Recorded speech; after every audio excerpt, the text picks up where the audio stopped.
But I would just like to say a word about Father Michael Lapsley. This isn't his first time at Liverpool Hope. We're delighted to have him back with us tonight. Previously, we were very fortunate that he accepted the award of an honorary doctorate from the university, and we were very proud of that occasion. I think his event in the cathedral was marked by an insightful operation, and also, I think, by quite a lot of publicity around it. So I think, Father Michael, you're very welcome back to Liverpool Hope. You and your colleagues will always be welcome here, I should add. Hopefully we're going to see you in future years as well. This won't be a second and last occasion, but rather one of the number of ones in coming years. The Desmond Tutu Centre, aside from being one that organises conferences, is also a research body. We organise and undertake research, both funded and unfunded. We engage in public seminars and debates and round tables. So we are very much a research centre, but we're also a teaching centre, and associated with it is the MA in Peace Studies and also a broader MA in International Relations. So again, I'd hope that when you go away from today and tomorrow, that you will bear that in mind, that maybe there are associations and links that you might want to develop with us.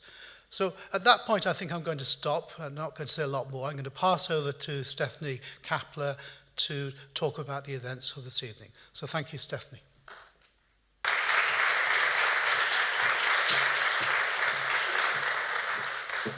Thank you very much, Nick, for the welcome, and welcome to you all, particularly to those who've come from outside the centre, outside the conference, who are perhaps here for the first time, particularly to the conference participants, and for those who haven't participated in it. We've actually spent 2 days now talking about memory, conflict and space, and we've had a few wonderful presentations, panels, we've had workshops and field trips to Liverpool, so it's been a few very exciting days.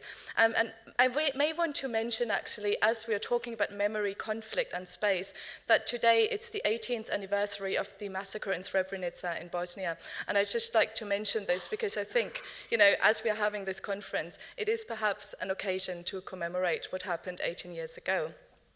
I would also like to particularly welcome the I Choir. We have the honour of having this Liverpool-based choir here, and I'm really looking forward to their performances during the course of this evening. But let me just quickly and very briefly introduce our speaker for tonight, Father Michael Apsley, and it's my really great pleasure and honour to welcome him here. And I have to say, as a context, I was in Cape Town last year with my colleague Michael Holmes, who's just sitting up there, and we had the honour to attend the launch of this book that we're launching tonight in Cape Town, and I have been saying this a number of times. It's been one of the most impressive events I've ever attended, and I still talk about it. So I'm particularly pleased that we can repeat or even have a different version of this event here in Liverpool. So it makes me really happy that we can host it in the context of the Tutu Centre here. I won't spend a lot of time introducing Father Michael because his job tonight will be introducing himself and his life and the work he has done in recent years. But just to give you a bit of a context, that he was born in New Zealand, ordained to priesthood in Australia, and joined the Society of the Sacred Mission. In 1973, so quite a few years ago, he arrived in Durban in South Africa as an undergraduate student, became chaplain to students in Durban, and became very politically active in his fight against apartheid and a rather oppressive state in South Africa at the time. So in 1976, he was expelled from the country, went to live in Lesotho, became a member of the African National Congress, or known as the ANC, to oppose apartheid and support the liberation struggle in South Africa. In 1982, he moved to Zimbabwe, where he received a letter bomb by the Civil Corporation Bureau. And I think I will stop my introduction here because I think it's a very nice point to take up his DVD that he's brought with us to have a quick idea of what his life's been looking like in recent years and how he has actually become very creative out of what has happened to him. Thank you.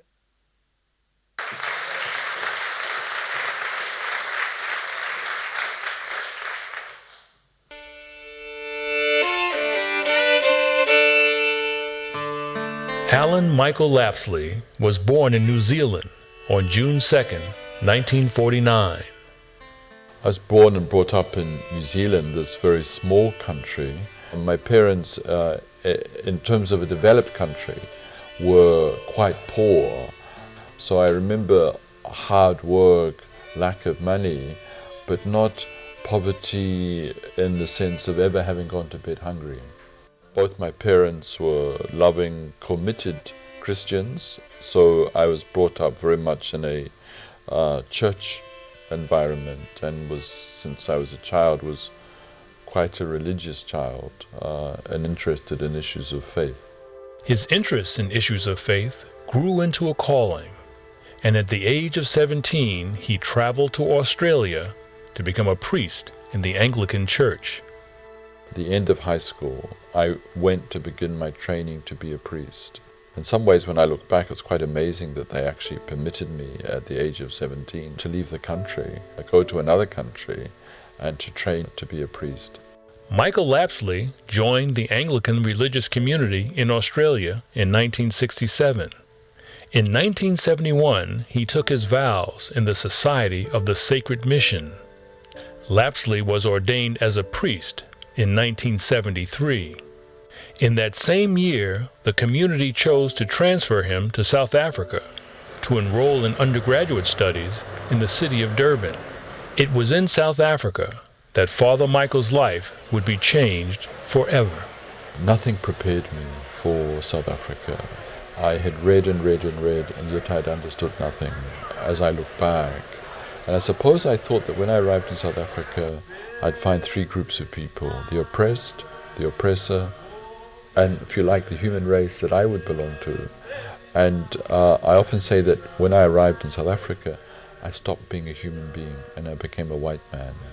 Because from the moment of my arrival, every single aspect of my life was decided by the color of my skin.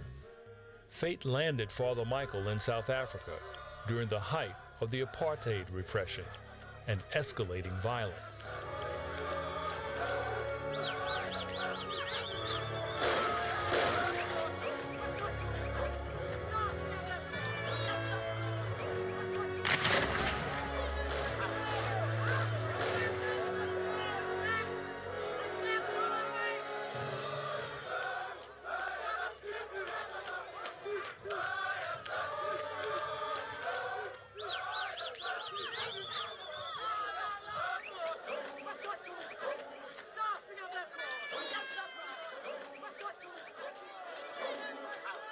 Far from being an ordinary student, his appointment as chaplain to both white students and black students on 3 campuses gave him a unique perspective.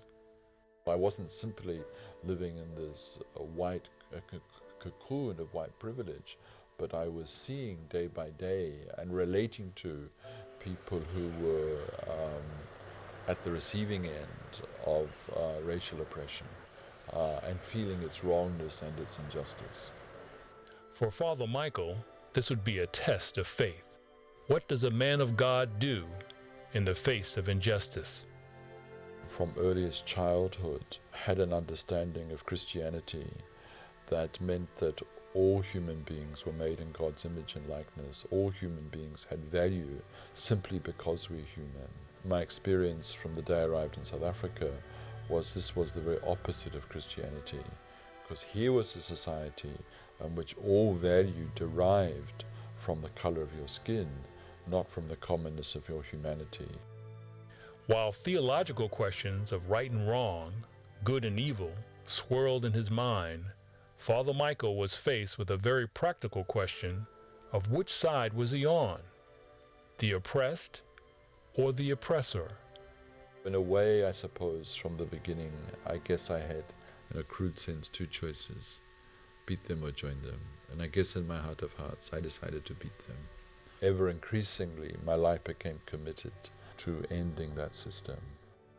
Over the next 3 years, Father Michael spoke out against the injustices of apartheid and became active in the anti-apartheid movement. It all came to a head in 1976 when school children began to protest having to learn their lessons in Afrikaans, and the fact that the education they were receiving was inferior. During that period of more than a year, more than 1,000 school children were shot in the streets of South Africa. And then vast numbers were detained, imprisoned, tortured. Shortly after that, I was then expelled from South Africa. I had begun to speak out against the killing of children, but also against the torture and the detention of students and young people. But when I was expelled, there was no formal reason given. And so then, in agreement with my community, I went to live in Lesotho, where my community had also been working for a long time. After being expelled in September of 1976, Father Michael moved to Lesotho, where he continued his studies and joined the African National Congress. He became one of the chaplains to the ANC in exile.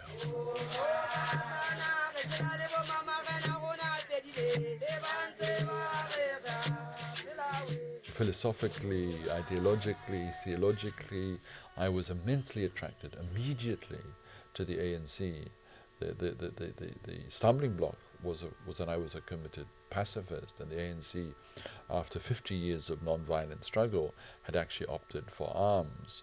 But the killing of school children pushed me over the edge, and I began to say, in this context, as a last resort, when all other options, all other avenues are closed, people do have a right to defend themselves. And so, if you like, the last hurdle had been crossed that made it possible for me to join the African National Congress of South Africa. There are many people who feel that it is useless and futile for us to continue talking peace and non-violence against a government whose reply is only savage attacks on an unarmed and defenseless people. In 1982, 100 South African commandos raided the city of Maseru, Lesotho, in search of ANC members who were believed to be in hiding. 42 people were killed, including 5 women and 2 children. After the attack, Father Michael moved to Zimbabwe. As years passed, we became the hunted. By the time I left Lesotho, you never drove a car without looking underneath it to see whether a bomb had been placed there. It was in Zimbabwe in 1990, 3 months after ANC leader Nelson Mandela's release from prison, that Father Michael was sent a letter bomb by the apartheid regime. It was hidden inside of 2 religious magazines. He lost both hands and sight in one eye in the blast and was seriously burned. We know that it was part of the machinery of the apartheid state. It wasn't an individual act, but it was part of the machineries of death of the apartheid state that endured beyond 1990. The act of opening the magazine was the detonating device for a bomb. I can still remember what happened. The actual explosion, it's still something with me. I remember pain of a scale that I didn't think a human being could ever experience. I remember going into darkness, being thrown backwards by the force of the bomb. The exact angle saved my life that I opened it. I opened it on a small coffee table. If I'd opened it in something like this, a table like this, it would have killed me because it would have knocked out the heart or knocked off the head. I've always been clear that the person I hold responsible ultimately for my bombing is F.W. de Klerk. I've said that I'm not filled with hatred or bitterness or self-pity, nor that I want revenge. I think what I believe in is not retribution. I believe in restorative justice. If F.W. was to come to me, or the person who made the bomb was to come to me and said, I'm sorry for what I did, and I want your forgiveness, and this is what I am now doing in the way of reparation, not to me personally, but to our country and our people. These are the kinds of things I'm doing to heal our land. Then of course one would say, of course, yes, forgiveness. There would not be a problem about that. Father Michael returned to South Africa in 1992. He became the chaplain of the Trauma Center for Victims of Violence and Torture in Cape Town. The center assisted South Africa's Truth and Reconciliation Commission. It was there that he became aware of the tremendous healing power of telling your story. All South Africans had been damaged by their experience of the apartheid years, no matter what side they were on. Also that all of us had a story to tell. All of us carried stuff inside of us as a consequence of the journey the nation had traveled. This work led to the founding of the Institute for the Healing of Memory in 1998. This workshop is a journey. It's a journey that is going to focus not so much on what we think, but on what we feel. He started giving workshops that enable South Africans of all races to tell their stories of pain and trauma. Your heroic determination. Your commitment to justice. Viva! It helped me to open up. I think it's there that I managed to say things that I never even told my mother. I was able to express myself, my story, my feelings. And for the first time, somebody was listening. I cried for all the pain of the apartheid that affected my life. I cried because of all the anger. I could put my arm on the shoulder of people that I've never been so close to before. And that, for me as a white person, it meant a tremendous lot to me. Father Michael soon realized that telling these stories in a safe, supportive environment helped to start the process of healing. He believes that the entire human family is burdened with trauma of one kind or another because of what we've done, what was done to us, and what we have failed to do. Therefore, everyone, young and old, rich and poor, could benefit by telling their story. Father Michael now travels throughout Africa, Europe, North America, and the South Pacific, giving healing of memory workshops to help heal the world one story at a time. At some point in everybody's life, there's some kind of trauma from which they need to heal.